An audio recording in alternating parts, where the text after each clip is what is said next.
America Meditating Radio Show, we collect wisdom, inspire each other, and empower hearts 24/7. Hi, I'm Sister Jenna. Join me and guest on Blog Talk Radio as we amplify stories that compel us to be more for ourselves and everyone else around us.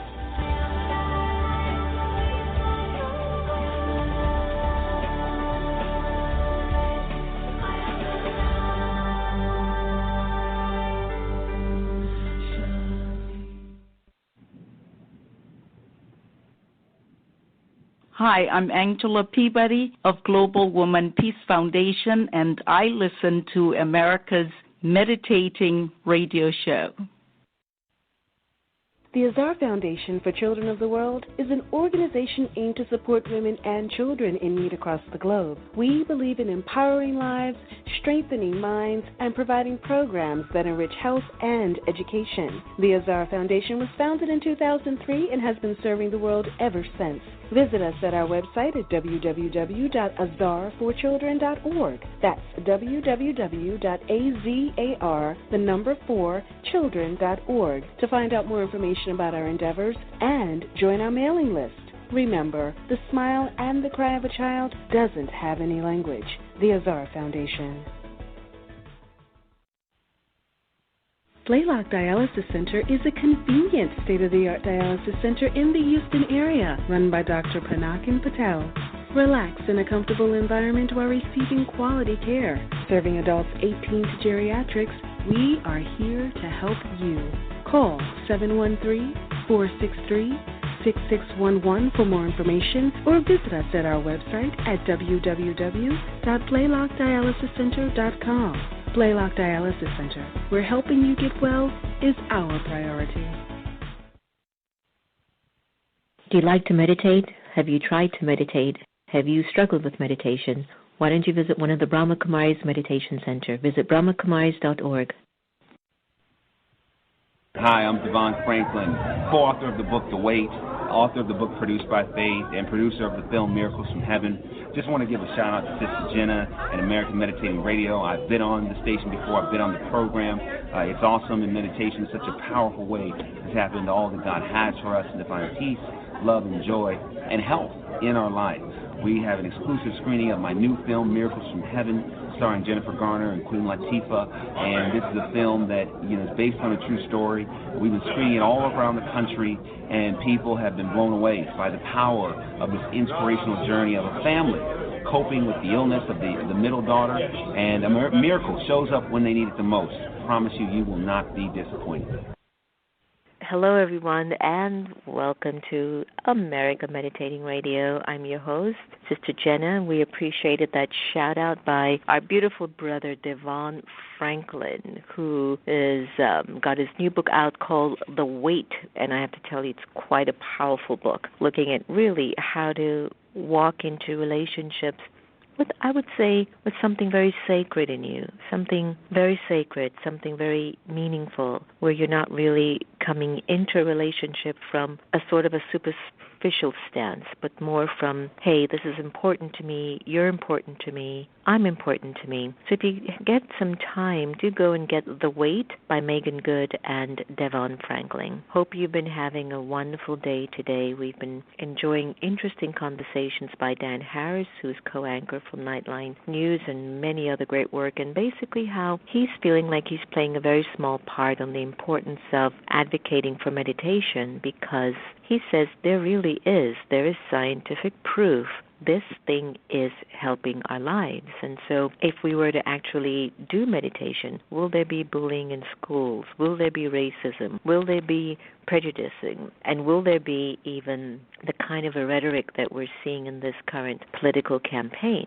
And speaking about political campaign, how many of you have actually gone to Meditate the Vote Twitter and Meditate the Vote Facebook page and decided to friend the conversation that we are engaged in until November 8th?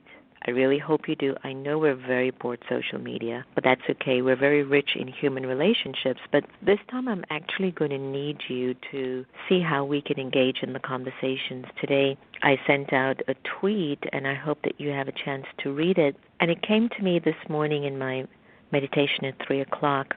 that our opportunities to shift the way that we're thinking. It's not necessarily to go out and save the planet. The planet is actually waiting on us to change.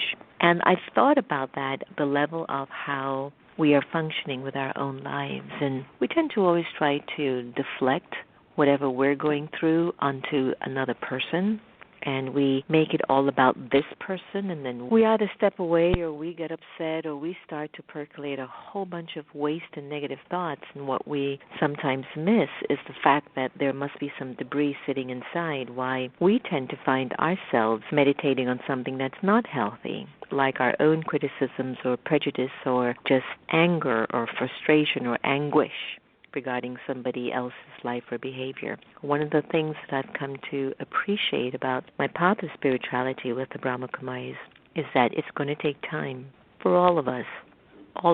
And the predictions are we're going to need to come more together as community than as isolated people in our own little corners, doing things from our own terms and the way that we want to do it. There's something is brewing, and I think many of us who are intuitive can definitely sense something's about to give. And in that giving, do I have the internal strength that's needed that is going to call me to really raise my bar of excellence and bar of power? I leave that for you, my dear beloved friends, on the America Meditating Radio show to decide that for yourself.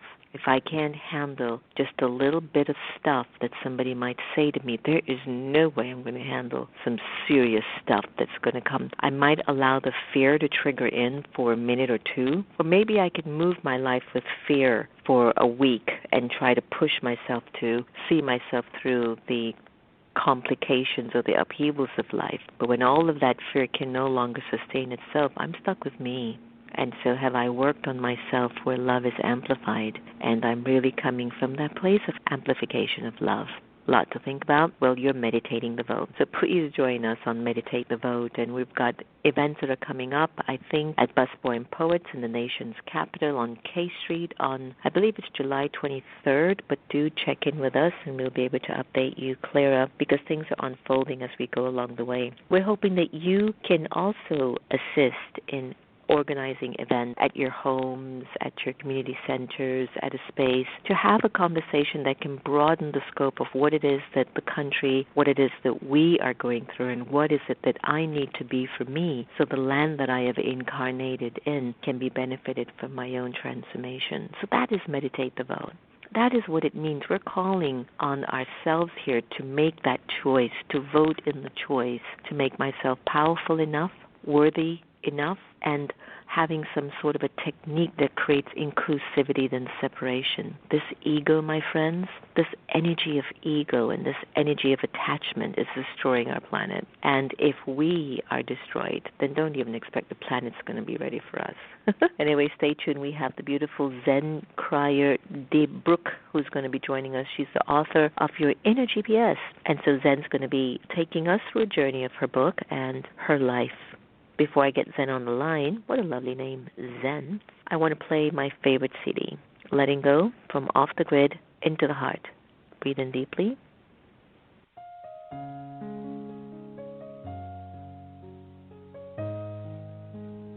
Om Shanti. The time that we choose to be aware. It doesn't necessarily require me to just sit and meditate. But even while I walk and move around, I can be in a meditative awareness, which is awareness of the soul, the original, eternal, imperishable being of light. For a little while, I'd like to invite you to be present, to be here, and to be now. Allow your mind to settle in the moment,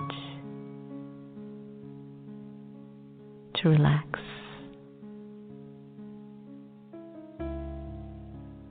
This meditation is about awareness. It's about becoming aware of your original and eternal self. about connecting to your truth.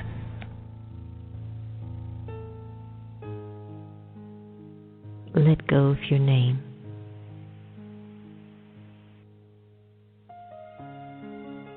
And observe yourself feeling nameless.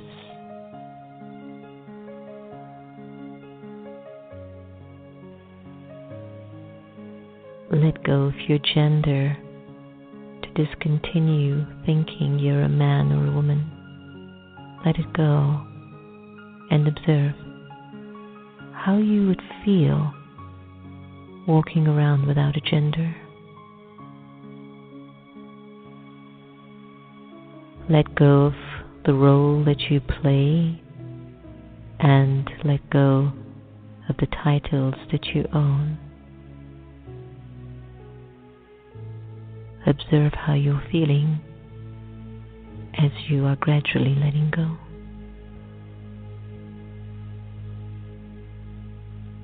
Let go of your religion and put it aside just for now.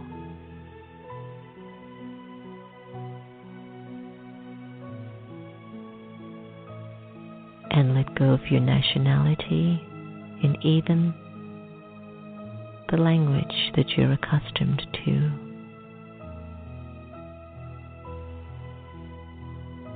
Imagine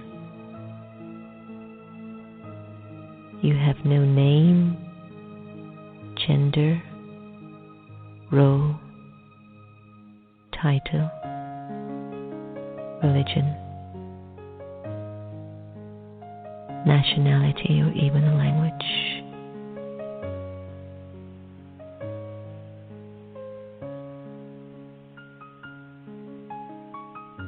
Ask yourself, how do you feel at this moment?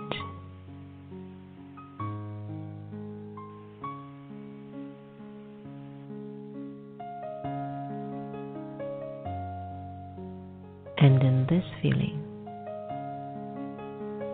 who would think of you and who would you think of?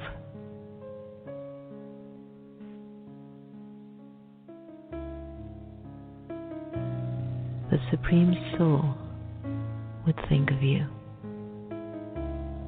and you, the liberated soul, would think of the Supreme. In this state of absolute freedom, I am truly who I am. A free, peaceful, pure, immortal, and eternal soul.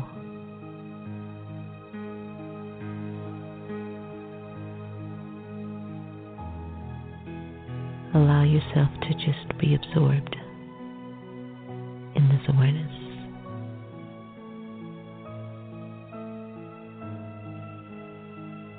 At this time,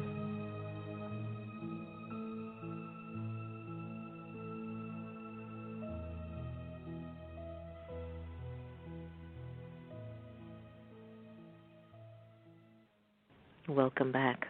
I can never get tired of that meditation. There's something about it that takes us all to our core. It makes it a whole lot easier for us to remember what was the original nature of the self, and I know that I genuinely feel that all the time. The America Meditating Radio is proud to welcome Zen Cryar DeBrucke. Zen is the author of Your Inner GPS, Follow Your Internal Guidance to Optimal Health, Happiness and Satisfaction. Zen is an internationally renowned teacher, speaker, and coach whose programs have helped people all over the world transform their personal and business lives for the better. She's a member of the Transformational Leadership Council with experts such as Marianne Williamson, our friend, Jack Canfield, and many others. Zen says that we are born with a factory-installed guidance system. It's like the GPS in a car. And this system is called your internal guidance system, or IGS. The guidance it gives you and me has many different purposes. And the most important one is to get you from one end of your life to the other with as much joy, ease, and fulfillment as possible. And today we welcome Zen to the American Meditating Radio. Hi, Zen. Hi. Thanks for having me. What a beautiful entry. I love that meditation. Me too. It's my favorite. I feel so wonderful right now. Perfect way. Well, great morning. Thank you. Well, you have your inner GPS system going on, so it's going to be easy for you. Yeah. Thank you. I'm so excited to talk to you about this, especially you in particular, because of the meditation background. There's a lot of things that I don't get to really talk about in an interview format with more of a mainstream audience who may or may not have meditated. So it's going to be really fun to talk to you about how this practice, the internal guidance system, relates to our ego and meditation and many of the things that you just mentioned in our relationship with others. Beautiful. So let's float right into it. I want to welcome and offer you congratulations on the release of your new book, Your Inner GPS. I know I call it my godly system, GPS. I would love that you share with us. I mean, there's so many ways that we could look at GPS and what it can mean spiritually, but what did it mean for Zen? Well, what it is it's an actual physical sensation that's in the body between the throat and the upper solar plex area, where the ribs come together. And there's a consistent expansion and contraction or neutral that's happening throughout our day in relationship to what we're thinking. And it comes factory installed. Every single one of us has it. It's not something that needs to be turned on. It's already on. It's just most of us that I'm finding and working with thousands of people around the world don't understand the signals that it's giving. And I think the most crucial part, especially for your listeners, is it's in relationship to what you're thinking, and it's letting you know if what you're thinking is on track or off track. In relationship, I kind of see it in relationship to our divine presence. And so a lot of the times when you're feeling a constriction, a lump in the throat, a constriction in the chest, or a tightness in the solar plexus, that's a closing sensation that's letting you know that you're off track in your thinking, and it's time to recalibrate what you're thinking. Can I just jump in right here? Because I've felt that. When you actually fall off track, especially for those who are intuitive on their own spiritual journey, it might have been that just somehow, somewhere along the way, you just sort of disregarded your subtle abilities, your subtle energies, that more deeper part of your being that you were nurturing for quite some while. But let's say that you might have stepped away from that a little bit, and your energy has now been usurped. It's changed, it's shifting. So when you're not feeling alignment, which I feel like it means you just don't feel your zen, your zone, what they call your mojo. Okay, yes. Tell us, do you know what happens to why we get there? That's one. And the second question is, what on a very deep, subtle level do you get yourself back into your alignment or your zen? Yes, that's beautiful. So as far as getting off track, I think it happens because we're in the culture we're in and we train our children the way we train them. Each of us has this way of thinking about our world and ourselves and our place in it. And some of that thinking is accurate, and some of it, quite a bit of it actually, is not. What the mind is producing is not accurate. So an example would be a child being told throughout their childhood that they're shy. And really, they just haven't really been found that somebody was interesting to them. So they don't want to engage with the parents. They're saying, "Oh, she's shy," and they take that on as a way of being, and it's actually not true for them. And that would be an area, for example, that your IGS, internal guidance system, IGS, would close when you hold the thoughts, "I'm too shy to do public speaking, I'm too shy to be a salesperson," those kinds of things. You feel a tension in the center of your body, letting you know that thought is not true for you, and that there's a new thought that needs to be held. So as far as getting off track from a spiritual place, there's many things that can take us off, and I think that a lot of the upset and tension that we see in the world comes from this constriction and not understanding how to unravel it any other way except to change or attack the outside world instead of moving from within and changing the way we're thinking about the outside world, which would cause the peace inside. Right.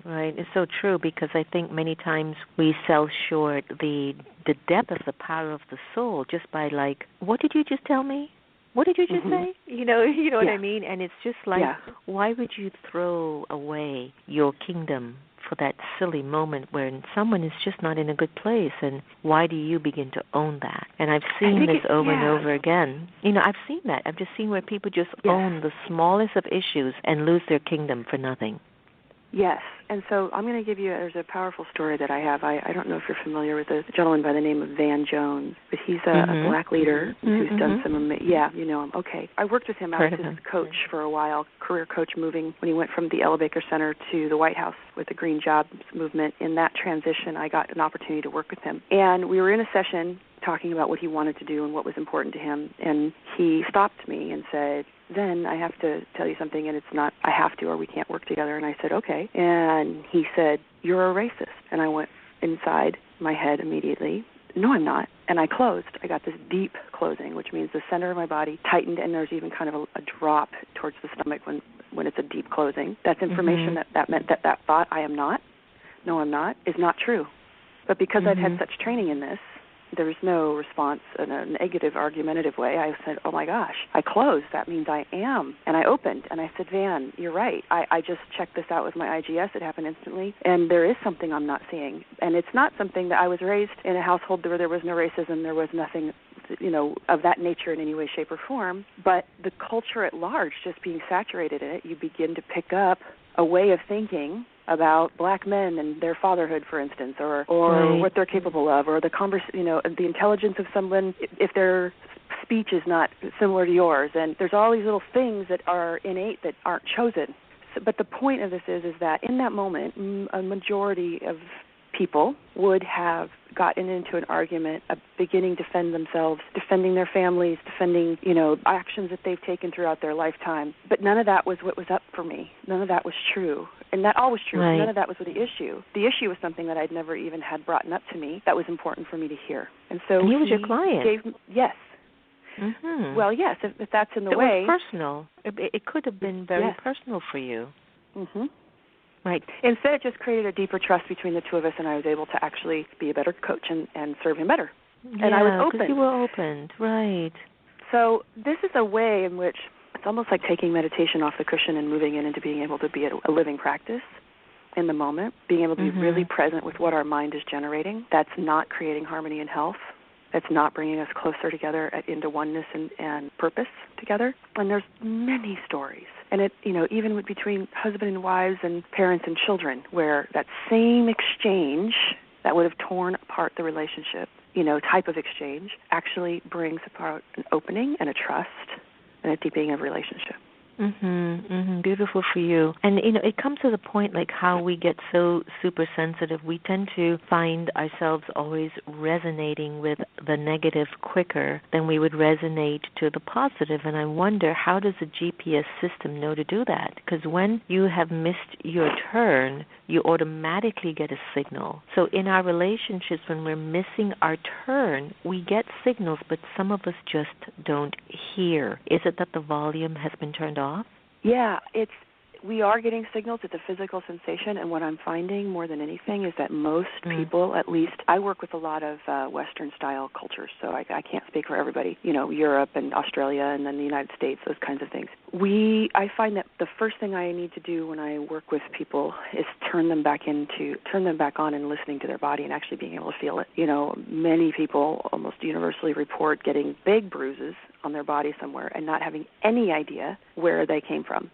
It's just one example of us not being in contact with our body and stay in our minds as we're going about our day. And so the first thing is necessary is I teach people a listening practice, which is a meditation and a sensory meditation to get them back into their world on a physical level, and then they begin hearing it and feeling it again. It shows up in our lives as stress. Whenever we're stressed, worried, fearful, have anxiety, are overwhelmed, frustrated, that's the time when there is physical signals happening in the body, but our mind is processing it as those things. Zen, is it possible for you to give us a little sample of that? Yes, in 30 seconds or less?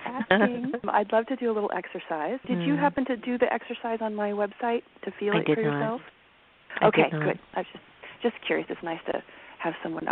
At the end, we'll give your listeners an opportunity to go and do some free training on this, and they can feel it. So if you're driving or you're in action, this may not work as well.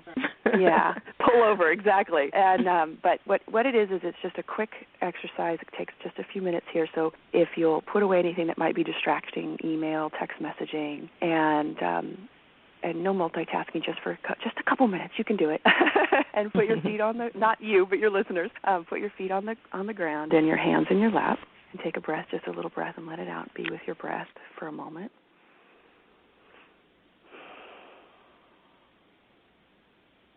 Now feel the bottom of your feet. Just put your awareness there. You might feel a little tingly, a little more energy there. And then the palms of your hands. Once again, you may feel a little tingling as you put your awareness there. And now please pay attention to the bottom of your feet and your palms at the same time as you listen to the room around you. Just those 3 points: feet, palms, listening. Now I'm going to give 2 sentences, and I'd love it if they just, as you're focusing on those 3 points, let them float through your mind like a cloud does through the sky. Try not to hang on, just let it move on through. All right, and here we go. Feet, palms, listening. First sentence: I do not have an internal guidance system. I do not have an internal guidance system. Any sensation you feel between your throat and your stomach area as you say this, as you think this. I do not have an internal guidance system. Any sensation. Then pay attention to your feet and palms and listening again. And here's the next sentence. I do have an internal guidance system. I do have an internal guidance system. Once again, noticing between your throat and the solar plex area if there's any sensation whatsoever. I do have an internal guidance system. Then wiggle your toes, open your eyes. So did you have any sensation? Yeah, a block. Where was it? Well, I could say it was in my head first, but I'll just honestly say it was a block in my mind. That's just where I was coming from. That's okay. And then the second? Then when I knew I had an internal guidance system, everything opened up from the heart everywhere else. Yes, perfect. Beautiful. Beautiful. 50-50? Yeah, so 50-50. So this is what most people report. And it's not everyone, and there's a reason for that. Some people, they need more practice quieting the mind to be able to feel the body. So, and that, sure. But I've never had anyone not feel it over time and study. But the first one, I do not have an internal guidance system. People report feeling a drop, and also like they can't breathe, a constriction in the chest, tightening in the solar plex area, like a churning, a lump in the throat. And this is called closing, which means that what you're thinking is not true, not going to happen, or moving you away from where you want to be. And then the second sentence, I do have an internal guidance system. People report being able to breathe, like they're being breathed, or there's an opening, like you said, like the heart opens, like an upward V comes from the belly up, the tightness is removed, that if there was any from the first sentence. And that's called opening, and that means that your thoughts are in alignment, are going to happen, and moving you towards what you desire. What you really truly desire, not what are some of these false desires we have, but real true desire from the depth of your soul, what you want. You know what that exercise confirmed, Zen? It confirmed that the thoughts that we're having are either restricting us or expanding us. Yes. It just confirmed it, yeah. Yes. In fact, it's quite extraordinary in such a short period of time of study. When you study this, I've been doing this for 23 years, but in a short period of time of studying this, people begin to realize that much of what they're thinking is not true and out of alignment. Much of it. So an example of that would be, do you know what color a yield sign is in the United States? Yellow and black? Yes. So most little people... white lines. Most people that I work with and in most of my audiences and when I'm speaking say yellow and black. And it used to be yellow and black. In 1971, the U.S. Congress changed it to red and white. And by 1974, there were no longer any yellow and black yield signs. Most people don't believe this, but you could go to Wikipedia. I don't want to have you be distracted, but go ahead and, yes. And so, but there's no mechanism in our minds for updating outdated information. Wow. It's not like our mind drives by a red and white yield sign and goes, hey, that changed. I need to fix that. And most of what we are aware of happens before we're 7. It gets programmed in there. And not only does it get programmed in there just because we're living and moving, it's part of growth, not only does it get programmed in there, but it gets programmed in there from the viewpoint of someone under the age of 7.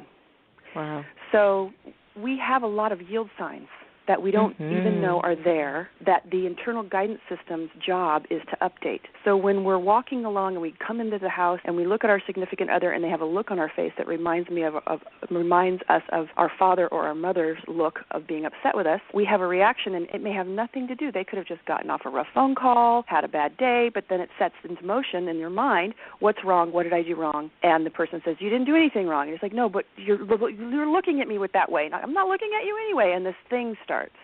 That Beautiful. could be a yield sign that's coming up in your life that you don't even know exists. Beautiful. Beautiful. Thank you. Thank you. I've had people in courses fight for that yield sign.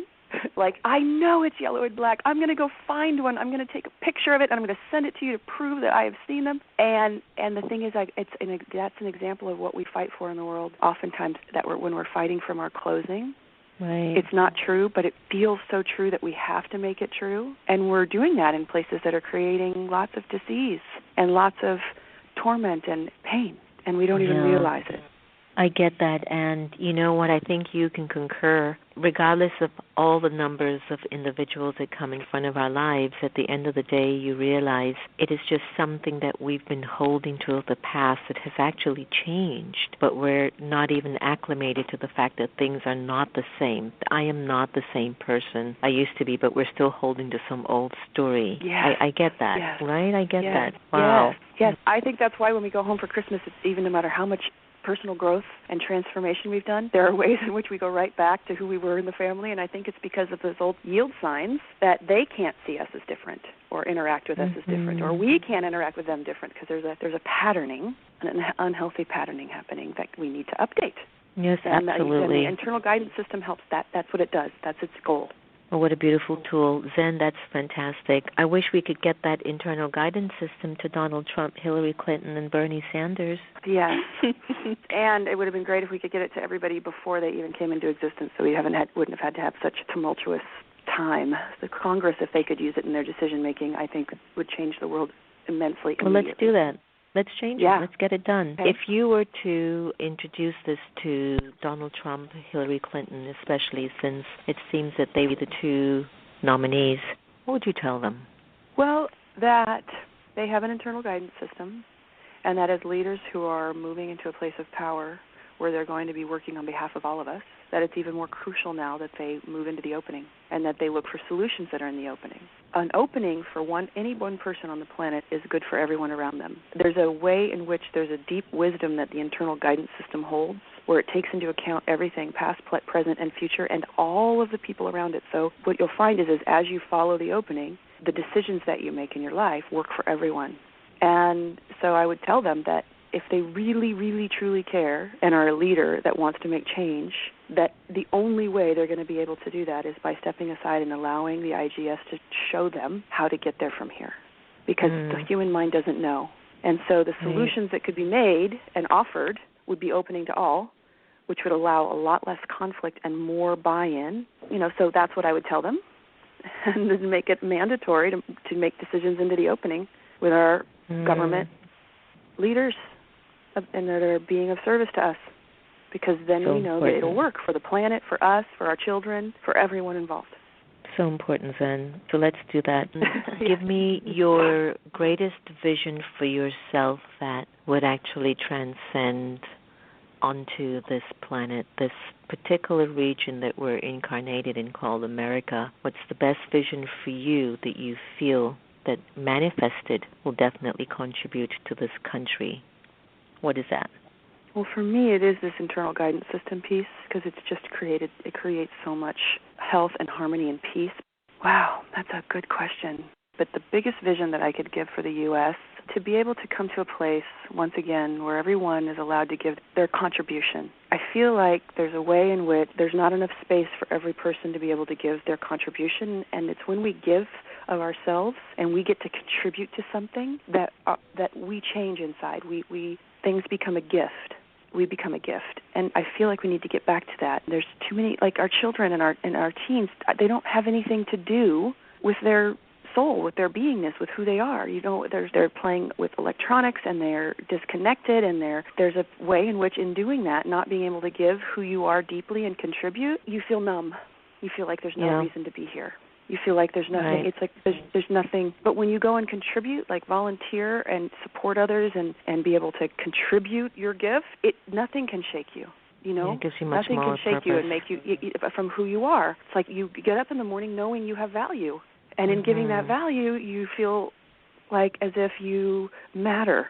And so my vision would be everyone being able to give and contribute their gifts and who they are. Beautiful, beautiful. Zen, I want to thank you so much for being on the air with us today. It was really quite meaningful and lots of good content. Leave us with a website that our listeners can get a hold of you, and please come to D.C. and let's continue with the work that we're doing. Okay. And feel free to just stay in touch. Take good care of I will. Great Thank work. You. Great work. Thank you. My website is zeninamoment.com. zeninamoment.com. And on there you'll see a video tutorial series where you can feel your internal guidance system and begin training in it for free using it today. You sign up and you get your first video, and we give you a series of videos to help deepen the practice, and the book follows along with the video series, and it's Your Inner GPS at bookstores and Amazon. And thank you for having me. Welcome. All the very best, Zen. Take good care. Thank you. Look at how our thoughts are limiting the way that we're feeling, and just limiting the way that we are feeling. I mean, just living our lives. And it's because thinking is so subtle, we miss it. The thinking is so subtle that we miss it. So sometimes the destiny or the drama emerges a particular person's face in front of our eyes, like all flared up. Or the drama will emerge a vibration of a person that just feels like, ee. The drama will emerge a situation where the car breaks down in the middle of the highway and you're just about to go to your most important meeting. The way that, things are showing up in front of us, I keep realizing more and more, what am I learning here? And what kind of a negative pattern, way of thinking? I need to stop here. I need to stop. I actually don't like this energy anymore. It doesn't seem to serve me anymore. That's not where I need to be. So having your inner GPS will be definitely a big call. So please connect with Zen. I like her work. So go to zeninamoment.com and enjoy some of her free gifts for you, as well as to find out more of the work that she's offering. My friends, thank you for joining us.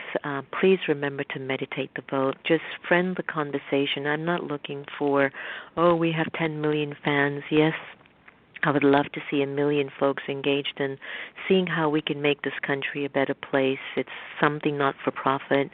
We just want to find out how we can shift the feeling, the vibes, the limitations that we're walking around with in our own consciousness. So go to meditatethevote.com and enjoy the conversation there, and let's broaden our own way of living. Geez, we want to be just as great and powerful and beautiful and wonderful like the folks that we might see manifest themselves somewhere on TV. And I guess it starts with just the way that you think. Physically, it's not a look. Internally, it is the look. And so what are you looking like on the inside? How are you feeling on the inside? We love you very much. Remember, no one can take away your happiness unless you give them permission. And we are here to try to love each other the same. Take care, everyone. And I'll end today's conversation from Bliss. The song is entitled To Learn. Take care, everybody.